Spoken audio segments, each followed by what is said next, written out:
എപ്പിസോഡിന്റെ opening സീനിൽ ആ warden അവനാണെങ്കിൽ ഇവാനെയും എനിസുമയെയും കൊന്നുകളഞ്ഞ കാര്യം ലൂഫിയോട് പറയാണ്. ലൂഫിക്കാണെങ്കിൽ അത് കേട്ട് സഹിക്കില്ല. അവനാണെങ്കിൽ വാർഡനെ ഇട്ടിക്കാനായിട്ട് അവന്റെ അടുത്തേക്ക് ഓടും. അത് കണ്ട് ഡാൻസർ അവനെ പിടിച്ചു വെക്കും. ലൂഫി പ്ലീസ്, ദയവ് ചെയ്ത് നീ മണ്ടത്തരം കാണിക്കരുത്. അവനോട് ഫൈറ്റ് ചെയ്യാൻ നമ്മളെ കൊണ്ടാവില്ല. ഒരു തവണ അവനോട് ഫൈറ്റ് ചെയ്തിട്ട് എന്താ ഉണ്ടായതെന്ന് നിനക്ക് ഓർമ്മയില്ലേ? പക്ഷെ ലൂഫി ആണെങ്കിൽ അതൊന്നും കേൾക്കാൻ തയ്യാറാവാതെ അവന്റെ കൈയൊക്കെ അങ്ങനെ വിടിപ്പിക്കാൻ ശ്രമിക്കുകയാണ്. അപ്പൊ അതേസമയം ജയന്റ് ആൾക്കാണെങ്കിൽ ഇപ്പൊ വാർഡന്റെ പ്ലാൻ അത് കറക്റ്റ് ആയിട്ട് മനസ്സിലാവും. ആളിപ്പോ വാർഡനെ തന്നെ നോക്കി നിൽക്കാണ്. ജിംബയാണെങ്കിൽ ഓടി വന്ന് ഇപ്പൊ ലൂഫിയോടും ടീമിനോടും നിലവിളിച്ചു പറയും, പ്ലീസ് നിങ്ങൾ എത്രയും പെട്ടെന്ന് ഇവിടുന്ന് പുറത്തേക്ക് പോകാനുള്ള വഴി നോക്ക്. അപ്പൊ അവിടുന്ന് അങ്ങനെ സൂം ഔട്ട് ചെയ്ത് ആ പ്രിസൺ പുറത്ത് കാണിക്കും. അവിടെയാണെങ്കിൽ ബാക്കപ്പ് ടീമിന് ഒരുപാട് സോൾജിയേഴ്സ് അവരെങ്ങനെ റെഡി ആയിട്ട് നിൽക്കുകയാണ്. ഇവിടെ അകത്താണെങ്കിൽ ആ പ്രിസണേഴ്സും നമ്മുടെ ആൾക്കാരെല്ലാവരും ചേർന്ന് വാർഡനുമായിട്ട് പൊരിഞ്ഞ അട്ടയടി ഫൈറ്റ്. വാർഡന്റെ ഒരേ ഒരു ലക്ഷ്യം അതെങ്ങനെയെങ്കിലും ലൂഫിയെ തടയുക എന്നതാണ്. അപ്പൊ ലൂഫിയെ ലക്ഷ്യമാക്കി ഒരുപാട് പോയിസൺ അങ്ങനെ അട്ടിച്ച് തെറിപ്പിക്കും. പക്ഷെ അടുത്ത നിമിഷം നമ്പർ 3 ഉപയോഗിച്ച് വലിയൊരു വാൾ തന്നെ ആ വില്ലന് മുമ്പിൽ ക്രിയേറ്റ് ചെയ്യും. അതില് ആ ഒരു പോയിസൺ മുഴുവനായിട്ടും ബ്ലോക്ക് ചെയ്യിപ്പിക്കും. നമ്പർ 3 ഇപ്പൊ ലൂഫിയുടെ ഫ്രണ്ട് ആവണമെന്ന് ഭയങ്കര ആഗ്രഹമാണ്. കാരണം ലൂഫിയാണ് അവൻ രക്ഷപ്പെട്ട് ഇവിടെ വരെ എത്താൻ കാരണക്കാരൻ. മാത്രമല്ല അവനെ ഉപേക്ഷിച്ചു വന്നതിൽ അവന് നല്ല കുറ്റബോധമുണ്ട്. നമ്പർ 3 ഇപ്പൊ ആ വാർഡനുമായിട്ട് ഫൈറ്റ് ചെയ്യാൻ തയ്യാറാവും. കമോൺ കമോൺ, നിങ്ങൾ എല്ലാവരും ഇവിടുന്ന് രക്ഷപ്പെട്ടു പോകും. മകന്റെ കാര്യം അത് ഞാൻ നോക്കിക്കോളാന്ന് പറഞ്ഞ് അവന്റെ അടുത്തേക്ക് പോകും. മകനാണെങ്കിൽ അവന്റെ കൺട്രോൾ നഷ്ടപ്പെട്ട് അവൻ പോയിസൺ ആണെങ്കിൽ അച്ചരം പൊച്ചറം നമ്പർ 3 നേരെ അങ്ങനെ ചീറ്റും. നമ്പർ 3 ഒരുപാട് വാളുകളൊക്കെ ക്രിയേറ്റ് ചെയ്ത് ബുദ്ധിമുട്ടി അതിനെല്ലാം പ്രിവെന്റ് ചെയ്തുകൊണ്ടിരിക്കുകയാണ്. ജിംബെ പറയും, ലൂഫി അവൻ പറഞ്ഞത് കറക്റ്റ് ആണ്, എത്രയും പെട്ടെന്ന് നീ പുറത്തേക്ക് പോകണം. ലൂഫി ആണെങ്കിൽ നമ്പർ 3 താങ്ക്സ് പറഞ്ഞ് പുറത്തേക്ക് ഓടുമ്പോഴായിരിക്കും അവർക്ക് പോകാൻ കപ്പലില്ല എന്ന കാര്യം ഓർമ്മ വരിക. അവൻ ജയന്റിനോട് എത്രയും പെട്ടെന്ന് ഒരു കപ്പല് അവിടേക്ക് അടിച്ചു മാറ്റി കൊണ്ടുവരാൻ പറയും. ഉടനെ ജിംബയാണെങ്കിൽ അതിനോക്കെ പറഞ്ഞ് പുറത്തേക്ക് പോവും. പക്ഷെ ലൂഫി അവൻ വീണ്ടും ഇപ്പൊ നമ്പർ 3 അടുത്തേക്ക് വരാണ്. ഞാനും ഉണ്ട്, നമുക്ക് എല്ലാവർക്കും ചേർന്ന് ഇവനെ തോൽപ്പിക്കണം. ഇവനെ തകർക്കാതെ പോയാ ഉറപ്പായിട്ടും ഇവൻ നമ്മുടെ പിന്നാലെ വരുമെന്ന് പറഞ്ഞ് ലൂഫിയും ഇപ്പൊ അവനോടൊപ്പം ചേർന്ന് ഫൈറ്റ് ചെയ്യാൻ തയ്യാറാവും. അപ്പോഴായിരിക്കും ലൂഫിയെ സപ്പോർട്ട് ചെയ്യാൻ ആ പ്രിസണേഴ്സ്. അവരാണെങ്കിൽ തോക്ക്, മരക്കഷ്ണം, വലിയ പീരങ്കി എല്ലാം ചുവന്നുകൊണ്ട് അവന്റെ അടുത്തേക്ക് ഓടിയെത്തും. ലൂഫി ആണെങ്കിൽ കാര്യമായിട്ട് എന്തോ സീക്രട്ട് നമ്പർ 3 പറയും. അവൻ ഓക്കെ പറഞ്ഞ് അവന്റെ ഫുൾ വാക്സ് പവർ അവിടെ റിലീസ് ചെയ്യാണ്. ലൂഫി എടുത്തു ചാടി ആ വാക്സ് അത് അവന്റെ കയ്യിൽ ഗ്ലൗസ് ആക്കും, കാലില് സോക്സും ആക്കും. ലൂഫിക്കാണെങ്കിൽ ആ ഒരു വാക്സ് ഗാഡ്ജറ്റ് ഒരുപാട് ഇഷ്ടാവും. അവൻ സ്ലോ മോഷനിൽ നടന്നു വന്ന് ആ വില്ലനോട് ചോദിക്കും, സത്യം പറയും ഇവാനും എൻസുമയും അവർക്ക് എന്ത് സംഭവിച്ചു? നീ അവരെ എന്താ ചെയ്തേ? അവൻ സിമ്പിൾ ആയിട്ട് പറയും, അവർ രണ്ടുപേരെയും ഞാൻ നരകത്തിലേക്ക് അയച്ചു, അടുത്തത് നീയാണെന്ന് പറഞ്ഞ് ആ പോയിസൺ ഡ്രാഗൺ ഇപ്പൊ ലൂഫിക്ക് നേരെ പ്രയോഗിക്കും. നമ്പർ 3 അത് കറക്റ്റ് ആയിട്ട് ബ്ലോക്ക് ചെയ്യും. ലൂഫി എടുത്തു ചാടി അവന്റെ വാക്സ് കൈ ഉപയോഗിച്ച് വില്ലന്റെ മുഖത്ത് ആഞ്ഞെട്ടിക്കും.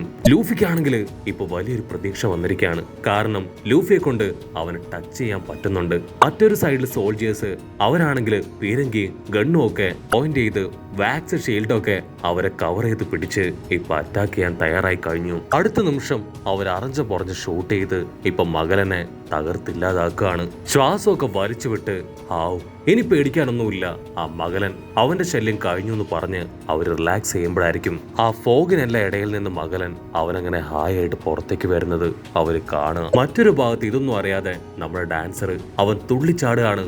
വാഹു, നമ്മൾ രക്ഷപ്പെട്ടു, ഇനി നമ്മളെ തടയാൻ ആരുമില്ല എന്ന് പറയും.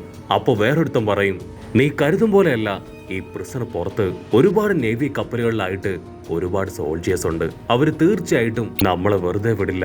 അവര് കൂട്ടമായിട്ട് വന്നാ നമുക്ക് അവരുടെ മുമ്പിൽ നിന്ന് പെട്ടെന്നൊന്നും രക്ഷപ്പെടാൻ പറ്റില്ല. കട്ട് ചെയ്ത മറ്റൊരു ഭാഗത്ത് ബഗ്യാൻ ടീം അവരാണെങ്കിൽ ആ മെയിൻ ഡോറിന് മുൻപിലെത്തി. അത് തുറന്ന അവർക്ക് പുറം ലോകത്തേക്ക് പോവാം. ഒരുപാട് പ്രതീക്ഷകളുമായിട്ട് ആ പ്രിസണേഴ്സ് അവരങ്ങനെ കാത്തു നിൽക്കുകയാണ് ആ ഡോർ തുറക്കാൻ. പക്ഷെ ബഗ്ഗിക്കറിയാം പുറത്ത് ഒരുപാട് നേവി കപ്പലുകൾ ഉണ്ടെന്ന്, അതിനുള്ളില് ഒരുപാട് സോൾജിയേഴ്സും. അവൻ ആ കാര്യം അവരോട് പറഞ്ഞ് എല്ലാവരും ചേർന്ന് ഇപ്പൊ ആ ഡോറ് തള്ളി തുറക്കാൻ ശ്രമിക്കും. അവരാ ഡോറ് വലിച്ചു തുറന്ന് ബഗ്ഗിയാണെങ്കിൽ പുറത്തുള്ള സോൾജിയേഴ്സിനെ അവരെ നേരിടാനായി പ്രിസണേഴ്സിനെ എല്ലാവരെയും വിളിച്ച് പുറത്തേക്ക് ഓടുകയാണ്. അവരെല്ലാവരും പുറത്തെത്തുമ്പോഴായിരിക്കും ഒരു വമ്പൻ ട്വിസ്റ്റ്. അവർ പ്രതീക്ഷിച്ചതുപോലെ പുറത്ത് സോൾജിയേഴ്സ് ആരുമില്ല. മാത്രമല്ല നമ്മൾ മുൻപ് കണ്ടിരുന്ന കപ്പലുകൾ മുഴുവൻ അത് അവിടുന്ന് ആ മകലൻ അവൻ മാറ്റിക്കഴിഞ്ഞു. അതായിരുന്നു ആ വാർഡന്റെ അവന്റെ പ്ലാനിങ്. കാരണം എയ്സ് ഇവിടെ ഇല്ലാത്തത് കൊണ്ട് തന്നെ വൈറ്റ് ബിയേർഡ് സംഘവും ഇവിടേക്ക് വരില്ല. മാത്രമല്ല എയ്സിനെ സേഫായി അവിടുന്ന് അയച്ചു കഴിഞ്ഞു. കപ്പലുകൾ അവിടെ ഉണ്ടെങ്കിൽ ഇവരെല്ലാവരും ചേർന്ന് സോൾജിയേഴ്സിനെ തല്ലി പരിക്കേൽപ്പിച്ചും കപ്പലുമായിട്ട് കടന്നു കളയുമെന്ന് വാർഡന് നന്നായിട്ട് അറിയാം. ഇനി അവർക്ക് യാതൊരു ഓപ്ഷനും ഇല്ല. സോ വാർഡൻ സിമ്പിളായിട്ട് അവന്റെ പോയിസൺ ഉപയോഗിച്ച് ഇവരെ എല്ലാവരെയും നശിപ്പിക്കും. ബഗ്ഗിക്കാണെങ്കിൽ എന്താ ചെയ്യേണ്ടതെന്ന് അറിയില്ല. അവരിപ്പോ കൈ നിലത്താഞ്ഞടിച്ച് ഒരുപാട് വിഷമത്തില് അങ്ങനെ ഇരിക്കുകയാണ്. അവരിൽ കുറച്ചു പേരാണെങ്കിൽ നീന്തി രക്ഷപ്പെട്ടാലോ എന്ന് ചിന്തിക്കും. ഉടനെ ആ ക്രൊക്കഡൈൽ പറയും, ഇവിടെ ചുറ്റും ഒരുപാട് സീക്കിങ്സ് ഉണ്ട്. മാത്രമല്ല ഇവിടെ മുഴുവൻ കടൽ ചുഴികളും അങ്ങനെ ഒരുപാട് അപകടങ്ങളൊക്കെ ഉണ്ട്. സോ കടലിലേക്ക് ചാടിക്കഴിഞ്ഞാൽ ഒരു കാരണവശാലും ചാടിയവർ രക്ഷപ്പെടാൻ പോകുന്നില്ല. ഉടനെ ജിംബൈ ആണെങ്കിൽ മുൻപിലേക്ക് വന്ന് പറയും, നിങ്ങൾ ടെൻഷൻ ആവേണ്ട ആവശ്യമൊന്നുമില്ല, നിങ്ങൾ ദൂരേക്ക് നോക്ക്. കപ്പലുകളെല്ലാം തന്നെ ഈ പരിസരത്ത് തന്നെ ഉണ്ട്. കുറെ ദൂരത്തായിട്ട് അവര് പാർക്ക് ചെയ്തിരിക്കുകയാണ്. ഫോഗ് ഉള്ളതുകൊണ്ടാണ് നിങ്ങൾക്കത് കാണാൻ കഴിയാത്തതെന്ന് പറയും. ജിംബൈ ഇത് പറയുന്നത് അവർക്ക് വലിയൊരു ആശ്വാസമായിട്ട് തോന്നും. അവരാണെങ്കിൽ സൂക്ഷ്മമായിട്ട് നിരീക്ഷിക്കും. അപ്പൊ കാണും കപ്പലുകളെല്ലാം വളരെ ദൂരത്ത് നിർത്തിയിട്ടിരിക്കുന്നത്. ജിംബൈ ആണെങ്കിൽ അവർക്ക് എല്ലാവർക്കും ഇപ്പൊ ഒരു കോൺഫിഡൻസ് കൊടുക്കും. നിങ്ങൾ ആരും വിഷമിക്കേണ്ട ആവശ്യമില്ല, ഇതിനുള്ള സൊല്യൂഷൻ എന്റെ കയ്യിലുണ്ടെന്ന് പറഞ്ഞ് ആ പ്രിസന്റെ വലിയ ഡോറ് അത് പിടിച്ച് അങ്ങനെ തള്ളാനായിട്ട് ആരംഭിക്കും. അടുത്ത നിമിഷം ആ ഡോർ അങ്ങനെ കടപുഴകി വീഴും. അവനത് തലയിലെടുത്ത് നടന്നു വരികയാണ്. ബാക്കിയുള്ളവർ ചോദിക്കും, നിങ്ങൾ ആക്ച്വലി എന്താ ഉദ്ദേശിക്കണേ?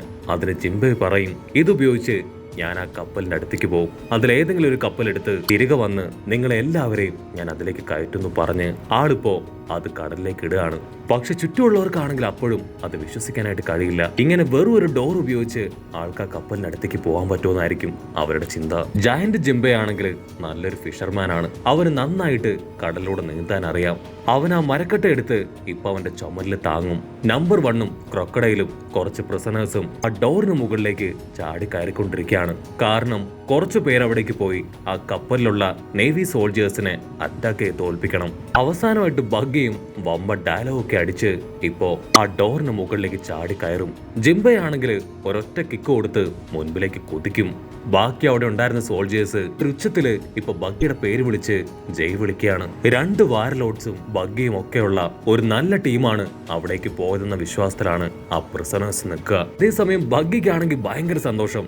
കാരണം അവനിപ്പോ ഉള്ളത് 2 വാരലോട്ട്സിന്റെ കൂടെയാണ്. ജീവനോട് കൂടെ ഉള്ളിടത്തോളം കാലം അവനൊന്നും സംഭവിക്കില്ല. മാത്രമല്ല ഇപ്പൊ കടലിലൂടെ അവൻ ആ കപ്പലിനെ ലക്ഷ്യമാക്കി പോവാണ്. ഇനി അവന് മകലനെ പേടിക്കേണ്ട ആവശ്യമില്ല എന്ന് പറഞ്ഞ് ശ്വാസമൊക്കെ വലിച്ചു വിടും. ഇവരാണെങ്കിൽ ഇപ്പൊ ഓൾമോസ്റ്റ് ആ കപ്പലിന്റെ തൊട്ടടുത്തെത്തും.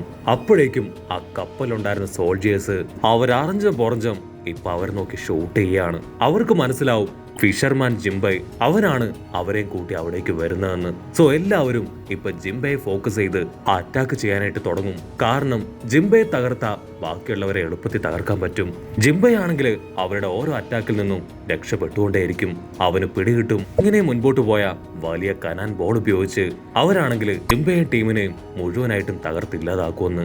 ജിംബൈ അവന്റെ ടീമിനോട് പറയും, എല്ലാവരും സ്ട്രോങ് ആയിട്ട് പിടിച്ചിരിക്കെ, ഞാൻ നിങ്ങളെ സ്ട്രെയിറ്റ് ആയിട്ട് ആ കപ്പലിലേക്ക് വലിച്ചെറിയാൻ പോവാണ്. ബഗ്ഗിയാണെങ്കിൽ അത് കേട്ട് ഇപ്പൊ പേടിച്ച് വരയ്ക്കാൻ തുടങ്ങും. അയ്യോ വേണ്ട വേണ്ട, എനിക്ക് പേടിയാണെന്ന് പറഞ്ഞ് അവൻ ചുറ്റുമുള്ളവരെ എല്ലാവരെയും മുറുകെ പിടിക്കാൻ തുടങ്ങും. അപ്പൊ അതേസമയം ജിംബൈ അവൻ താഴേക്ക് പോയി ആ ഡോറിനെ ലക്ഷ്യമാക്കി നിൽക്കും. ജിംബൈ നല്ല ഫോഴ്സില് അങ്ങനെ വന്നൊരൊറ്റ കിട്ടി. ആ ഡോർ ആണെങ്കിൽ പറന്നുപോയി ആ കപ്പലുകളെ ലക്ഷ്യമാക്കി അങ്ങനെ വരികയാണ്. അവരിപ്പോ സേഫ് ആയിട്ട് ഒരു കപ്പൽ ലാൻഡ് ചെയ്യും. അതിനുശേഷം ആ സോൾജേഴ്സിനെ അറ്റാക്ക് ചെയ്യാൻ റെഡിയാവും. കട്ട് ചെയ്താ ഇവിടെ ലൂഫി അവന്റെ ബസൂക്ക പവറൊക്കെ വെച്ച് വില്ലനെ അറിഞ്ഞ പൊറഞ്ച അട്ടിക്കും. ലൂഫിക്കാണെങ്കിൽ അവന്റെ കലി അടങ്ങാതെ വീണ്ടും വീണ്ടും ആ വില്ലനെ അട്ടിക്കാൻ റെഡി ആവുന്നതോട് കൂടെ ഈ ഒരു എപ്പിസോഡും അവസാനിക്കുന്നു. എപ്പിസോഡ് ഇഷ്ടപ്പെടുകയാണെങ്കിൽ തീർച്ചയായിട്ടും ലൈക്ക് ചെയ്യാനും കമന്റ് ചെയ്യാനും ഷെയർ ചെയ്യാനും മറക്കല്ലേ. അടുത്തൊരു അടിപൊളി എപ്പിസോഡുമായിട്ട് കാണുന്നവരെ it's me with Mallu episode.